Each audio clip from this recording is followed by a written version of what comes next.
All right, I say let's go. Okay, ready? Let's do it. All right, hey, welcome. This is Sous Chef Erik. He's going to show us how to make pancetta and pickled chilies today, and then I'm going to cook some double cooked pork belly using the pancetta pancetta that Erik made a couple weeks ago. Also here is Truman. Truman, you want to jump around real quick just to say hello? This is prep cook Truman, who makes a lot of our sausage, and he's helping out today with the. He'll be monitoring the live chat, so if you have questions, you can ask him. All right, I'm gonna do one more intro with this camera. Sure. All right. Hey, it's Kenji. We're gonna make some pancetta right now, and this is Sous Chef Erik. Hi there. All right, let's go. All right, let's do it. What do we got? Okay, so welcome everybody, and thanks for joining us today. It was really a pleasure meeting all of you earlier. So first thing we're going to do is take out the stuff for the curing dredge. So you've got salt, sugar, and this sodium nitrite. So we're going to put in some salt. So this is 250 grams of salt. Okay. All right. This is kosher salt, right? Kosher salt. Diamond crystal. Exactly. Yeah. It doesn't matter exactly. You know, you can use sea salt. Sea salt is great as long as well. it weighs. As long as it weighs. The right amount. Yeah, the right amount. And this is sugar, 125 grams of sugar. So 2 parts salt to 1 part sugar, right? Okay, then we've got this cure. Now, this is about 15 grams of Instacure #1. So Instacure #1, is that, so that's the same as Prague powder? Yes. Yes. It's the same as Prague powder. If you're buying it online, exactly. you can look for Prague powder, yep. Instacure #1, yes. or sodium nitrite. Yes, nitrite. Exactly. You don't want to get sodium nitrate, right. which is for dry curing. Right. But sodium nitrite will work. Yes. The key is to use only as much as you need, which, as you see, is very, very little compared to the total weight of everything. Yeah. Compared and to you don't want to leave that out where kids can eat it up. Yeah. In small concentrations, it's perfectly safe, and in fact, nitrite is something that occurs naturally when you cook celery, greens, which is why when you buy those things that say uncured sausage or salami at the supermarket, really they're using celery extract, which is sodium nitrite. Exactly. But they get the label it is uncured because it's not. Yes. Yes. So as you can see, I'm shaking up the mixture for the dry curing, or not the dry curing dredge, the curing dredge. You want to make sure this is really well incorporated, and I've got the top on very securely here. Okay, so you should be doing the same. You can also use, of course, a bowl and a whisk to whisk everything together. Do you want me to start pounding some things here? Yeah, so let's take our pepper, about 2/3 of the pepper to start. 2/3 of the pepper. Yep. So you can do this in a pepper mill, coarse grind, or you can do it as we were doing in a mortar and pestle. Yes, and you can also keep it whole, more or less, and just crack the peppercorns in. You can do it like under a pan or something. Yeah. Okay, so we've got the pork belly here. Okay. Some of the pork belly, all of it is equally delicious and wonderful. Some of the pork belly that you all have is going to be a little, firmer than others. You'll have some that have like thicker fat on the top than on the bottom. Some will be a little uneven. They're all equally beautiful and delicious. Okay, put this here. All right. Now you can actually just dredge this just as is, but I recommend trimming it first so that A, it'll fit in your bag, and B, you have something that's a little neater and more trim when it comes out of the cure. So trimming, you mean just squaring off the sides? Yeah, just squaring off the sides. So that's what I'm doing. And by the way, the recipe that I'm going to do, the double cooked pork belly recipe that I'm going to do, I'm going to be using the pancetta, the cured pancetta, but it works really well with fresh pork. I mean, traditionally it's done with fresh pork anyway, so whatever you're trimming off here, you can actually use that the exact same way that I'm going to do this recipe right after Erik is done here. Exactly. So that's what I would do with the trim if you're doing it. All right, let's keep going then. All right, so let's go. What I've got here is all done with the these, dredge. Right? Yep, I'm all done with that. And I'm going to put, not the whole thing, because again, this is much more than you need for just the pork that we have here. I put in, maybe 1/4 or 1/3 of it. Enough that you have an even layer. Yep. And what you're going to do is coat the pork in this dredge. Okay, and you really want to get it on there. Okay, so I'm taking it. So when I season steaks, I describe it as the amount of salt you should use is what a snow flurry, an empty parking lot with a snow flurry looks like in New England, in the middle of a New England winter. Yes. Which is not a very useful metaphor unless you live in New England, but maybe it's a Canadian. You're Canadian. Maybe Yes, it's the same as in exactly. a Canadian winter, Montreal winter. But this is more like this is a little more than a flurry. Yes, you want like a heavy blizzard. Yes, this is a 5 blizzard. minutes of a heavy blizzard. Yeah. So you may, I don't know if you could see here, but you know, this looks probably alarming to folks who are not used to putting this much salt on here. But it's precisely what you need to have for your curing dredge here. So we've got this. I'm just going to let it hang out here for a minute while I get the aromatics ready. I'm going to use about 5 cloves here.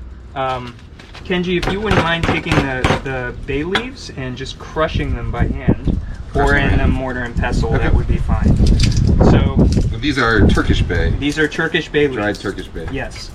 So these aromatics I'm using are, again, optional for any sort of savory pancetta. All right, and you may be familiar with pancetta that has juniper berries in it. That's kind of a pretty typical, classic way to flavor pancettas with juniper berries. I think juniper berries are great, but they show up as a little conspicuous in whatever you're cooking. Like if you make pancetta with juniper berries, it's gonna taste like juniper berries. Exactly. Like you gotta really want juniper berries Yes. in whatever you're gonna do with the pancetta. Yes. So I prefer actually this combination of flavors. You know, rosemary is very strong. The bay leaves are strong, but it's you know, these flavors I think go better with more applications. Yeah, more right? versatile. Yeah. And there are other options too. I really like thyme with pork, so you can use thyme instead of the rosemary. You can use, you know, probably, I've never done this, but something like parsley stems or other herbs. Yeah. So I minced this clove of garlic, but really all you really need to do is just smash the garlic and chop it roughly. This is not something that's going to show up on the pancetta after it's done. Right. So, you know, the way that I like to do it is just by taking a clove of garlic like this, having a knife, and smashing it, okay? As our garlic skins go flying off and go free, garlic skins. Okay, so we have garlic here. This is fine. You don't need to chop it super fine. And then we have the rosemary. So you want a little bit of everything on both sides, on the fat side and on the meat side, okay? So what I could do is just take rosemary like this, cut it in half, like cut these in half and put half on one side, half on the other, just with the sprigs. But instead...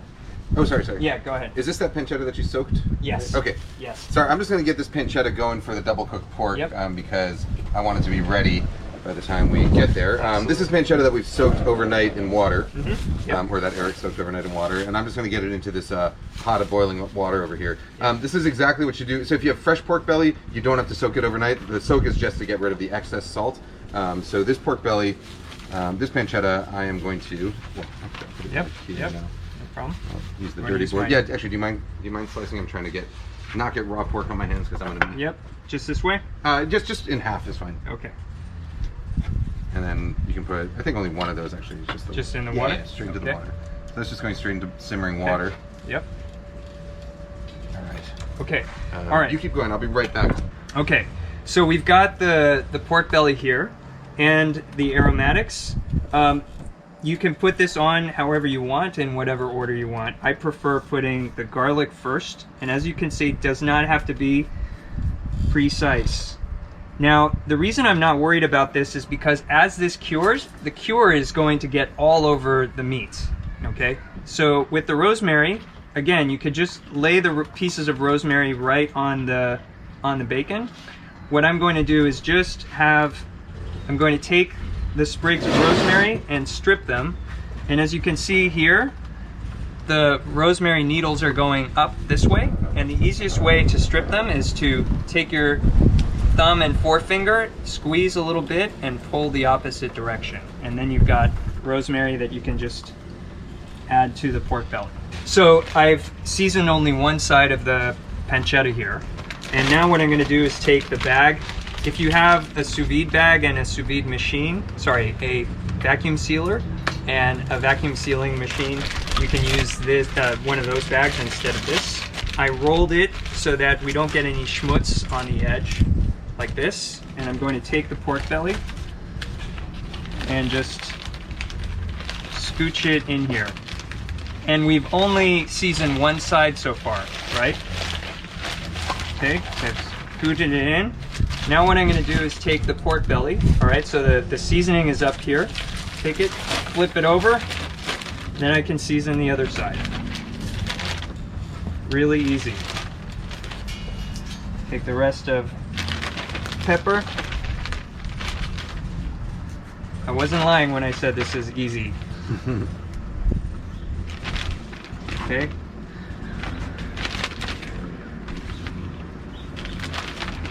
Okay. And if you have any stray curing dredge, you can take that, put it in here as well.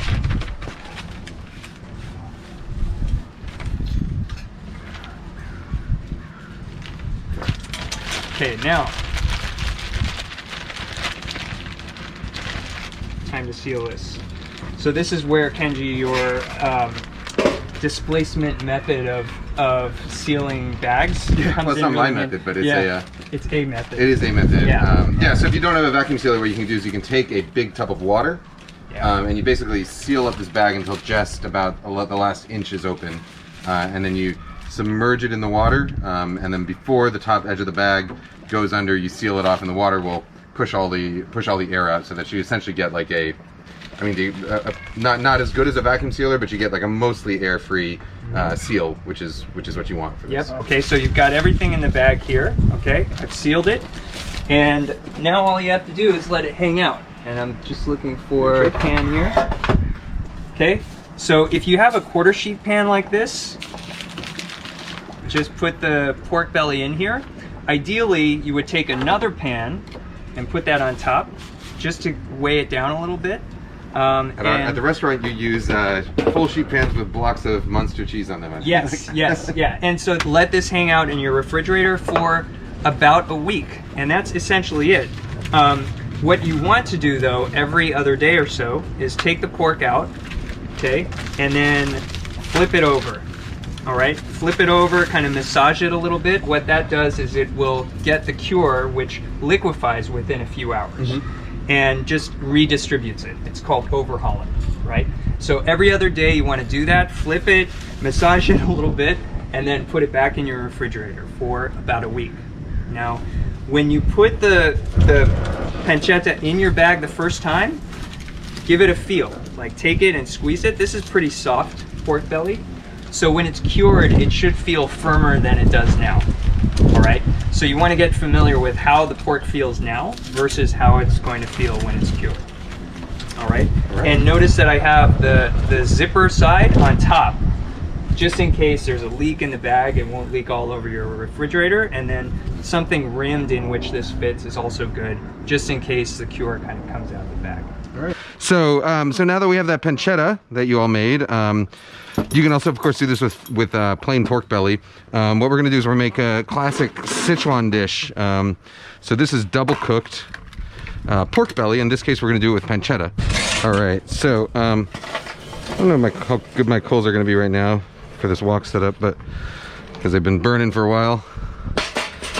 But we'll try it. If not, we'll use if not, we can use a little portable burner.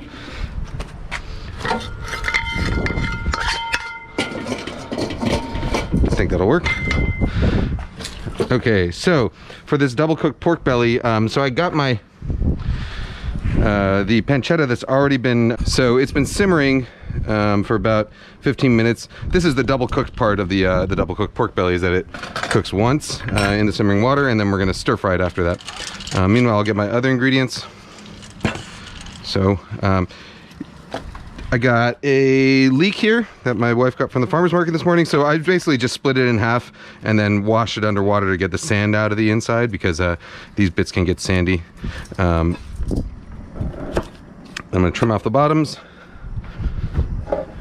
And then I'm gonna cut them into sort of these diamond shapes up to, let's get rid of the outer, very outer ones. Okay, this is a super simple recipe, by the way. Then we'll also do some of these Japanese, these are called nira. These are Japanese kind of wild leeks, baby leeks. You don't have to use these. You can really like any kind of like oniony thing is what you're looking for. So it could be Western leeks, it could be Chinese leeks, it could be garlic scapes, it could be basically any kind of oniony thing, or a mix of several different kinds, which is what I'm doing here. Meanwhile, I'm gonna get a little knob of ginger here. You can peel your ginger with a spoon, or you can just use a knife like I'm doing. So I basically like cut off the bottom to get a nice little flat surface for it to sit on, and then go all the way around with a knife.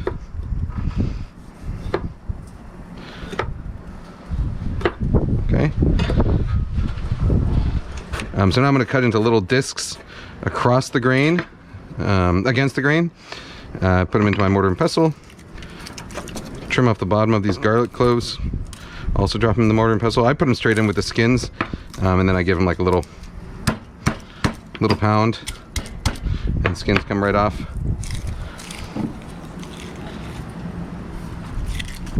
And then I'm just not gonna make this into like a paste, but kind of until it's kind of roughly chopped up in there. And of course you can use a knife to do this if you prefer, or if you don't have a mortar and pestle. But I find mortar and pestle to be well, one of the most useful tools in the kitchen. I use it all the time. All right, very rough, that's fine. Just like this is fine. Can you see that? All right, now I'm gonna take my pork belly, pancetta. And now that it's cold, I should be able to slice it relatively easily. So I'm gonna first cut it into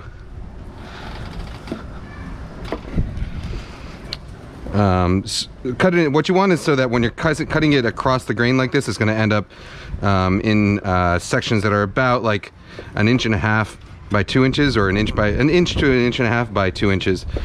So you want to cut it into basically like strips that are like 1.5 inches wide, and then you cut across it. It also doesn't matter if your cuts are perfect, like as long as they're not too thick. It doesn't really matter. This is a very fatty piece here, which is good because I think it means I probably won't need any extra oil, which is extra good because I didn't bring any out here. We'll see. This will probably render enough on its own.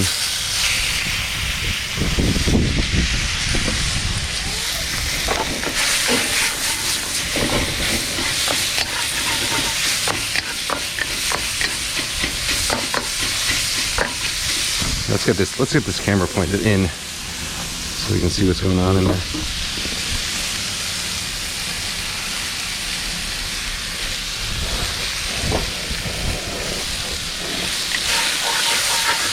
Yeah, rendering. This is a nice dish to do because it doesn't require like the crazy high heat of a normal, of a lot of dishes that you do in a wok require sort of crazy high heat, and this one doesn't. It's just more sort of like a home style dish that you can kind of lazily let it go, and it doesn't really matter whether you get it super hot or not. Let that go for a second. Now the other ingredients that I've got, so I got my leeks, I got my garlic ginger paste, and then finally the other ingredients are broad bean chili paste. This is Lee Kum Kee brand, which is not the best. Normally what I would do is I would order some from online. You can get Pixian is a city region. Someone can correct me there. In Sichuan, where they make they're famous for their broad bean chili paste. So if you look up Pixian, Pixian style chili paste, fermented broad bean chili paste, that's what I would order. And I usually have a supply of that, but I am out recently.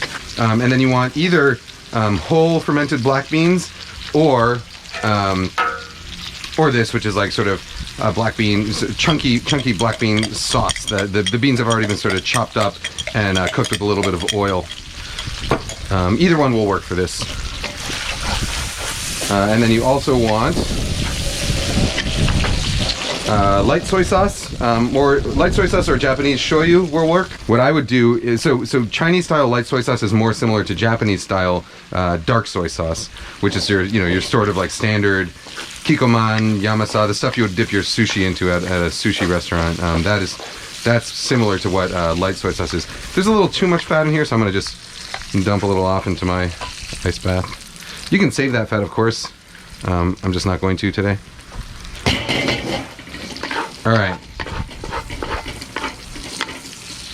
All right, so we got our pork belly. That's about as crisp as I want it.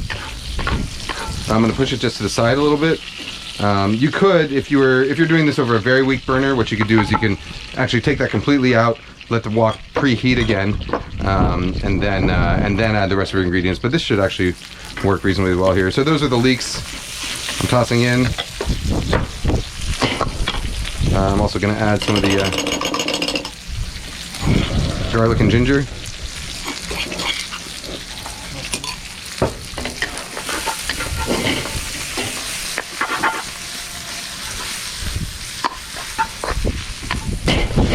You want those leeks just to soften a little bit.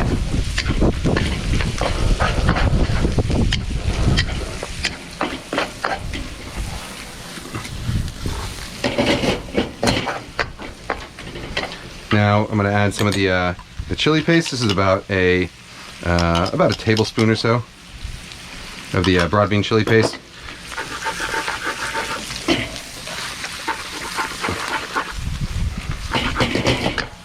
A couple teaspoons of the black beans.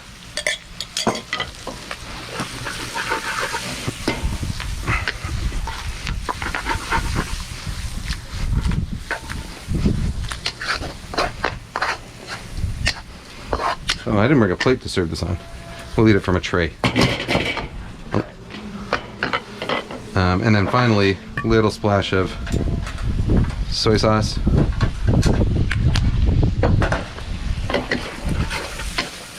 Yeah, I would want this fire actually to be significantly hotter than it is right now. I just kind of timed lighting it poorly. But you do want it so that like when you add the sauces, they kind of sizzle. So that your leeks and stuff don't really end up boiling the way this is. But I'm sure it'll still be fine. Like I said, it's home style. It's super forgiving. Smells really good. Yeah.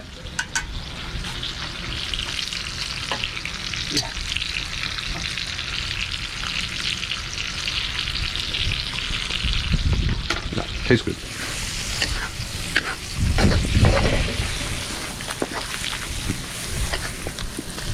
All right, and that's that.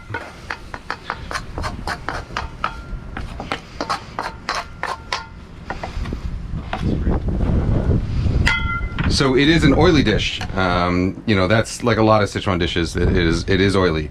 You know, eat it with rice, eat it with fresh greens. Yeah, so that's basically it. So crispy, chewy. Yeah. All right. Okay. All right.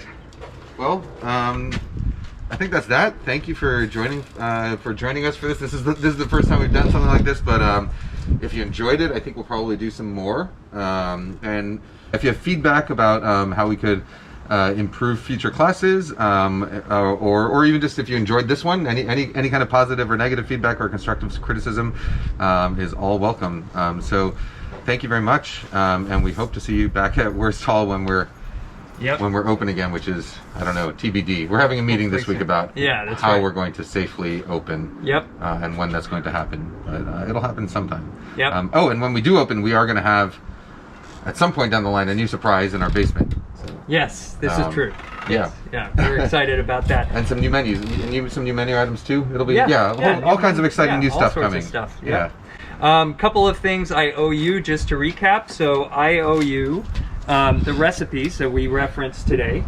I also will be sending you a follow-up email and invitation to a follow-up class about what to do with the pancetta once it's cured. That's entirely optional if you want to take it. All right, this has been Kenji and Sous Chef Erik, and we'll see you later. All right. All right. Thank you. Bye. All right.